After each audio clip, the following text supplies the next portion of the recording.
800 kilometre लंबी अरावली पहाड़ी को अब काट दिया जाएगा, क्योंकि कहा गया है कि जो पहाड़ियां कम ऊंची हैं उन्हें काट दिया जाएगा।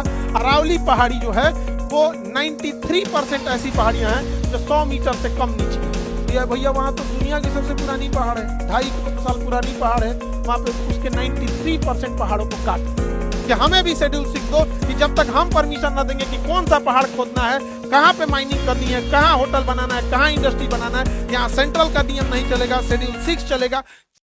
अब पूर्वोत्तर भारत के लिए रिजर्वेशन, पूर्वोत्तर भारत के लिए, पूर्वोत्तर भारत भी बहुत पिछड़ गया, असम, मेघालय, त्रिपुरा, मिजोरम, वो सब एरिया पिछड़ गए थे, तो उनके लिए भी शेड्यूल 6 रख दिया गया। अब शेड्यूल 6 क्या कहता है, सुनो ध्यान से, अल्लाह नहीं करोगा कोई, तो अभी संप्रभुता मेरी हाथ में है। यहाँ ये राज्य काफी पिछड़ गए थे और यहाँ पर खनिज संपदा, नेचुरल रिसोर्सेज बहुत ज्यादा थे। इन लोगों का कहना था कि हमारा संविधान में हमारा विदोहन कर दिया जाएगा, बड़ी कंपनियों को भेज देंगे, हमारा जनसंख्या कम है तो संसद में हमारा प्रतिनिधि नहीं रहेगा, कहीं हमारी कोई बात नहीं सुनेगा, तो हम तो बर्बाद हो जाएंगे। तब अंबेडकर साहब कहें कि ना ना ना, बर्बाद नहीं हो गया। शेड्यूल 6, शेड्यूल 6 मतलब अनुसूची 6, शेड्यूल 6 में कहा गया है कि जो जो राज्य शेड्यूल 6 में आएगा, असम, मेघालय, त्रिपुरा, मिजोरम, असम, मेघालय, त्रिपुरा, मिजोरम, असम, मेघालय, त्रिपुरा में, तो इस एरिया में किसी कंपनी को, किसी होटल को, किसी फैक्ट्री को, बड़ी कंपनी को अगर जमीन खरीदना है तो वहां के लोकल लोगों का नियम चलेगा, न कि वहां संसद का नियम या supreme court, high court, district court का चलेगा। वहां के लोकल लोग अगर इन्वायरमेंट क्लियरेंस देंगे तो चलेगा, अदरवाइज में नहीं चलेगा।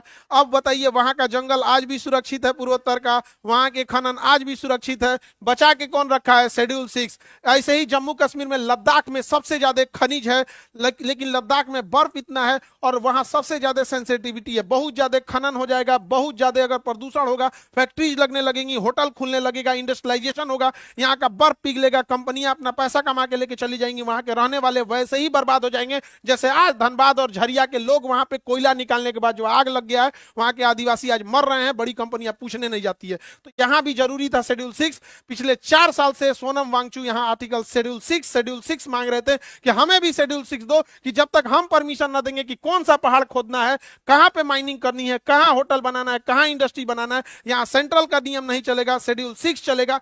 4 साल तक उस इंसान की कोई बात नहीं सुनी।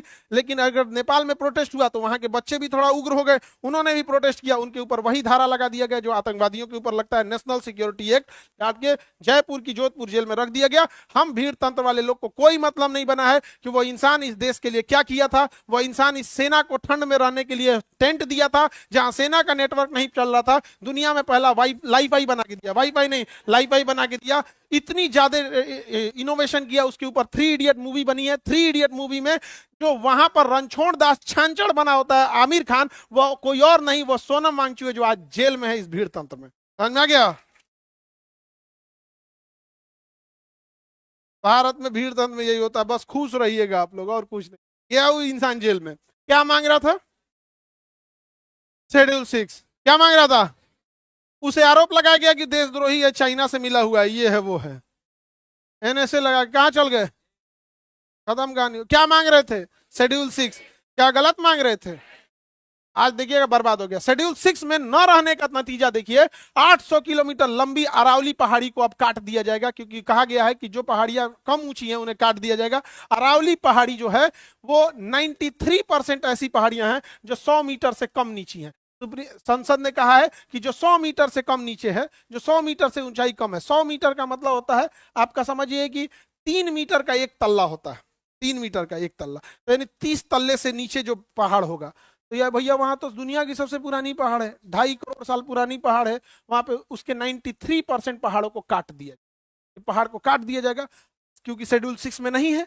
अब वहां के लोकल लोग का चलेगा नहीं। अब इस थार मरुस्थल से उड़ने वाला बालू दिल्ली को बना देगा बालू का कटोरा, यहाँ सब ध्वस्त हो जाएगा, और यहां से उड़ने वाला बालू हिमालय पर्वत पे जाके जम जाएगा। हिमालय पर्वत पे जब जमेगा वह बालू, तो वहां पे वो गर्मी को सोख लेगा। अभी पर्वत पे बर्फ है, तो जो धूप आता है तो शीशे की तरह चमक के निकल जाता है, बर्फ कम पिघलती है, लेकिन बालू की जब एक लेयर आ जाएगी तो बालू बड़ी जल्दी गर्म होता है। भूजा भूजने के लिए बालू का यूज किया जाता है। जब उसके ऊपर बालू रहेगा तो बर्फ को तेजी से पिघलाएगा, यहाँ से बर्फ पिघलेगा, गंगा और यमुना में मिलेगा और वो अल्टीमेटली बिहार में आके बाढ़ लाएगी। लेकिन आर्टिकल शेड्यूल 6 नहीं है, हम लोग टुकुर टुकुर मुंह देखेंगे। ज्योग्राफी डिसाइड और इकोनॉमी, समझ में आ गया कि नहीं आ गया? दिस इज ज्योग्राफी, समझ में आ रहा है बबनी? Any problem? आप लोग को समझ में आता है? तो बताइए शेड्यूल 6 अच्छा है कि नहीं है? तो चारे राज्य को सोना मांगचू क्या मांग रहे थे? शेड्यूल 6, शेड्यूल 6 ये भी नहीं किया किसी को।